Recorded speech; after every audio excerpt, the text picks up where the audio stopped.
Locals have had 2 weeks to get used to the new drink driving laws. From the 1st of December, major changes meant drivers had to think twice before getting behind the wheel after a few drinks, with the drink driving limits being lowered from 0.8 to 0.5.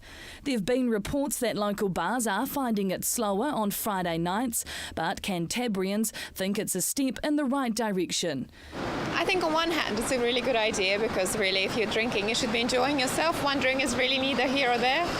But on the other hand, I think actually roads need to be safer and it's really the main thing. The new levels are now in line with those in Australia, and locals living here from the neighbouring country believe they're on point.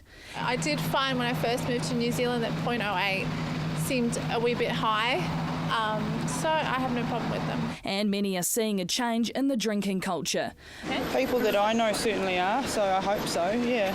I've just been to a restaurant today and they all had a drink. I don't, because I'm driving. I think people who would drink drive probably won't think twice, but just judging by my own family, people have been a lot more careful and they're really thinking what's happening that evening and who's going to drive and who's not. So it's certainly, I think, getting people to ask the question before they get behind the wheel. But not everyone agrees the change is good for local roads. I think just too low. We're adults. And people are getting killed by speeding and using cell phones all the time, like that car was just then.